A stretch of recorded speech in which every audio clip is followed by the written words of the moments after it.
Bonjour à toutes et à tous. La vidéo d'aujourd'hui concerne l'activité de langue.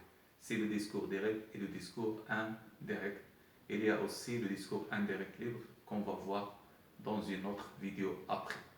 On va commencer par un corpus et puis on va analyser ce corpus. Comme vous voyez dans la première phrase, P1, alors c'est j'habite avec cette pensée aujourd'hui, dit un condamné à mort. Il s'agit ici de discours.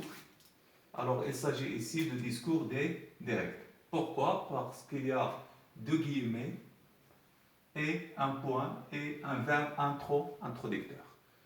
La remarque que vous pouvez noter ici, c'est le verbe introducteur est conjugué au présent. Donc, alors, le discours indirect, un condamné à mort dit.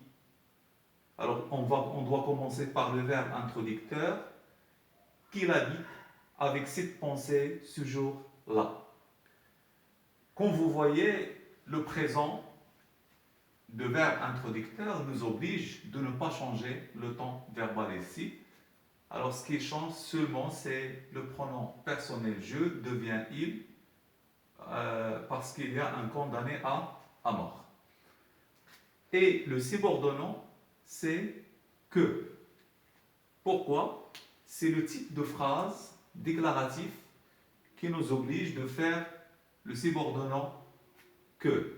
Le verbe introducteur au présent, pas de changement, sont les remarques que vous pouvez noter.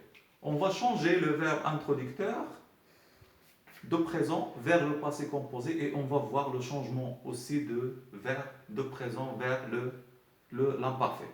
Alors, un condamné a dit, alors ici c'est le passé composé, qu'il habitait, le verbe devient imparfait et non pas présent, avec cette pensée ce jour-là. Toujours la phrase, le type de phrase détermine, parce que le type de phrase déclarative nous oblige de mettre ici le subordonnant que. La quatrième phrase, est-ce que j'habite avec cette pensée demande un condamné à mort? Ici, c'est une phrase interrogative et l'interrogation ici est une interrogation directe. Un condamné à mort demande s'il habite avec cette pensée. Là, on a ce qu'on appelle l'interrogation totale, alors il y a le subordonnant si. Et bien sûr, le verbe introducteur au présent, il n'y a pas de changement. Et le pronom personnel je change par il, parce qu'il y a ici un condamné à mort.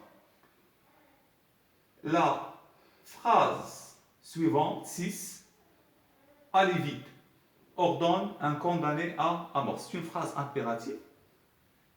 Et ici, le discours indirect, c'est un condamné à mort ordonne d'aller vite. Ici, on a 2 plus infinitif.